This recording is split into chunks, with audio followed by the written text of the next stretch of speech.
حج کی ابتدا 8 ذی الحج سے ہوگی۔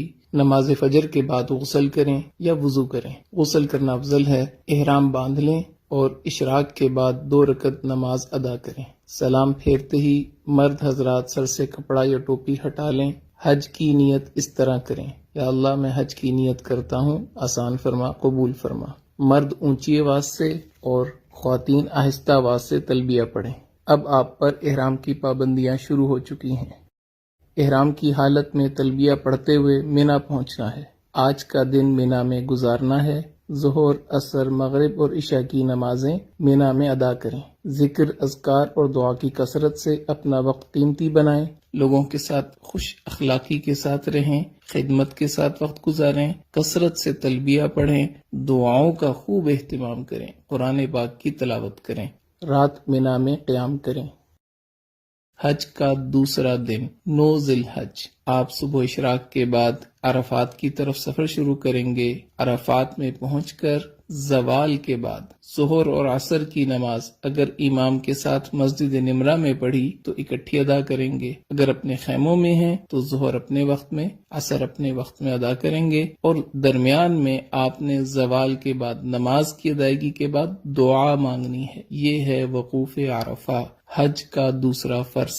9 ذی الحج کو یہی عمل ہوگا۔ مغرب تک عرفات میں قیام کریں۔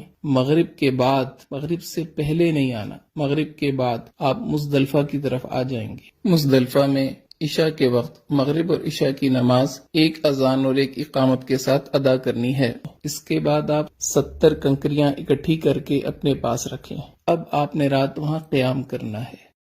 10 ذی الحج، حج کا تیسرا دن، اور آپ اس وقت مزدلفہ کے میدان میں ہیں۔ فجر کی نماز ادا کرنے کے بعد وقوف مزدلفہ یعنی مزدلفہ کے میدان میں کھڑے ہو کے دعا مانگنا، یہ حج کا پہلا واجب ہے۔ اس کے بعد آپ جب سورج تھوڑا طلوع ہو جائے تو رمی کے لیے مینا کی طرف چلیں گے۔ یاد رکھ لیں 10 ذی الحج آج آپ نے 5 واجب پورے کرنے ہیں، ایک فرض کی آخری ادائیگی کرنی۔ پہلا واجب وقوف مزدلفہ ادا ہو گیا۔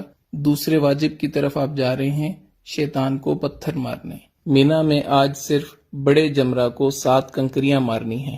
اس کے بعد آپ قربانی کا جانور ذبح کریں، یہ تیسرا واجب پورا ہو گیا۔ اس کے بعد آپ اپنے سر کے بال منڈوا لیں، یہ چوتھا واجب پورا ہو گیا۔ اب آپ احرام کھول سکتے ہیں اور عام لباس پہن سکتے ہیں۔ اس کے بعد آپ طواف زیارت کے لیے مکہ مکرمہ بیت اللہ کی طرف سفر شروع کریں۔ بیت اللہ پہنچ کر طواف کریں، یہ آپ کا طواف زیارت ہے۔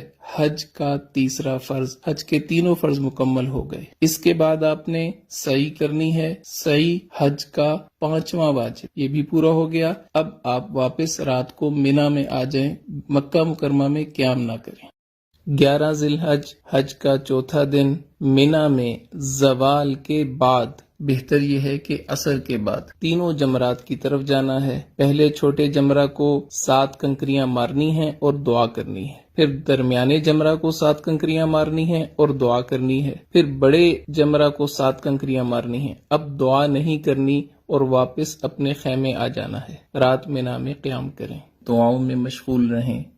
حج کا 5واں دن 12 ذی الحج، مینا میں زوال کے بعد تینوں جمرات کی طرف جانا ہے۔ پہلے چھوٹے جمرہ کو 7 کنکریاں مارنی ہیں اور دعا کرنی ہے، پھر درمیانے جمرہ کو 7 کنکریاں مارنی ہیں اور دعا کرنی ہے، پھر بڑے جمرہ کو 7 کنکریاں مارنی ہیں اور دعا نہیں کرنی۔